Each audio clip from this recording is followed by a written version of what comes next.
She killed an emperor with a single mushroom, then finished him with a poisoned feather. Her name was Locusta, and she was the official poisoner of the Roman Empire. The ancient historians Tacitus and Suetonius documented her crimes. Today, we expose the verified evidence of Rome's deadliest woman. Locusta came from Gaul, modern-day France. She arrived in Rome, possibly as a slave, carrying deadly knowledge of botanical poisons. By the year 54 AD, she had already been imprisoned for poisoning. But, instead of execution, she received an offer she could not refuse, from the most powerful woman in Rome. Our verified sources come directly from ancient Roman historians. Tacitus documented Locusta in his Annals. Books 12 and 13. Suetonius described her crimes in his Life of Nero. These are the official historical records that have survived for nearly 2,000 years. Agrippina the Younger was Emperor Claudius's wife and his niece. She wanted her son Nero on the throne, but Claudius had his own son, Britannicus. There was only one solution. Agrippina contacted Locusta in prison and made her an offer: kill the emperor and earn your freedom. October 13, 54 AD, Emperor Claudius sat down to dinner. On his plate, a dish of mushrooms, his favorite food, but one mushroom was different. Locusta had infused it with poison, not enough to kill, but enough to make him violently ill. The trap was set. When Claudius began vomiting, his doctor Xenophon used a feather to help him purge. But the feather's tip was coated with Atropa Belladonna, deadly nightshade. According to verified historical accounts, Claudius died within hours. The combination of poisons made detection nearly impossible.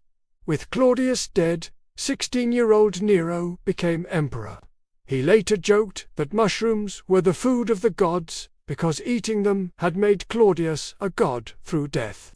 But there was still one threat to his power: his stepbrother Britannicus, the rightful heir. In 55 AD, Nero invited Britannicus to a royal banquet. A slave first tasted Britannicus's wine. It was safe, but the wine was too hot. When cold water was added to cool it, the poison activated. Britannicus took one sip, collapsed, and died before the guests. Nero claimed it was an epileptic seizure. The Roman historian Tacitus documented this murder in his Annals. Book 13. He specifically names Locusta as the poison maker. This is verified evidence from an ancient source written within decades of the actual event. Nero was so pleased with Locusta's work that he gave her a full pardon, large country estates, and something unprecedented: students. Nero sent people to learn Locusta's craft. She ran what historians describe as a poison academy under imperial protection. When Nero's reign began to crumble in 68 AD, he asked Locusta for one final poison for himself. She prepared a deadly mixture and Nero kept it in a golden box. But when the moment came, he could not drink it. Instead, he died by a dagger to the throat, with the help of a servant. After Nero's death, Emperor Galba purged all of Nero's inner circle.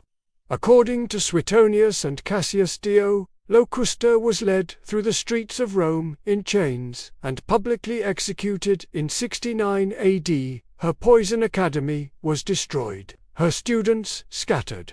Locusta trained enough poisoners to ensure her dark knowledge survived. Throughout the Roman Empire, poison remained a weapon of choice for those seeking power.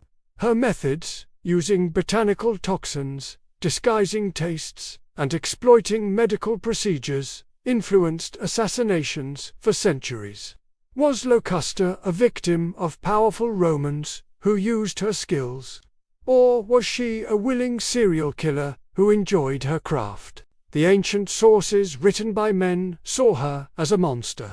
But the full truth of Locusta died with her on the streets of Rome. Locusta killed emperors from the shadows. But there was another group in Rome who killed emperors in broad daylight, and they were supposed to protect them. The Praetorian Guard murdered 15 emperors. That investigation is next. Subscribe now to see the verified evidence.